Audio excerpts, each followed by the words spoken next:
ഈ വലിയ വലിയ സോഫ്റ്റ്വെയർ കമ്പനീസിന് എന്തുകൊണ്ടാണ് ഈ ഇങ്ങനത്തെ അഗ്ലി ആയിട്ടുള്ള ഡിസൈൻസിനോട് ഇത്ര താല്പര്യം എന്ന് എനിക്ക് എത്ര ആലോചിച്ചിട്ട് ഒരു എത്തും പിടിയും കിട്ടുന്നില്ല.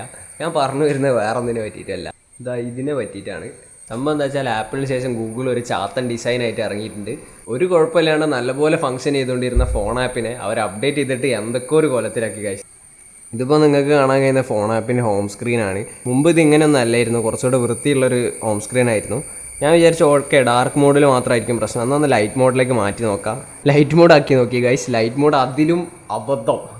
പണ്ടെന്ന് പറഞ്ഞാൽ കോൺടാക്ട്സ് ആപ്പിലേക്ക് ഡയറക്റ്റ് ഈ ഫോൺ ആപ്പിൽ നിന്ന് ഒരു ലിങ്ക് ഇട്ടായിരുന്നു. ഇപ്പോൾ ആ ഒരു സംഭവം ഒരിടത്ത് ഒഴിവാക്കിയിട്ടുണ്ട്. അതുകൊണ്ട് തന്നെ കുറച്ച് പ്രായമുള്ള യൂസേഴ്സിനൊക്കെ ഭയങ്കര ബുദ്ധിമുട്ടാണ് ഇപ്പം കോൺടാക്ട് എവിടെയാണെന്നൊക്കെ കണ്ടുപിടിക്കാൻ.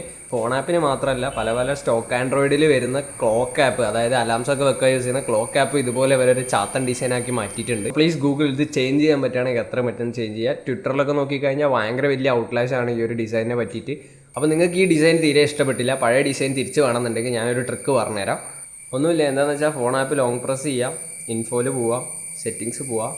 അവിടെ ഈ ഒരു ഓപ്ഷൻസ് കൂടാണ്ട് 3 ഡോട്ട്സ് ക്ലിക്ക് ചെയ്താൽ അൺഇൻസ്റ്റാൾ അപ്ഡേറ്റ്സ് എന്ന് പറഞ്ഞൊരു ഓപ്ഷൻ ഉണ്ടാവും.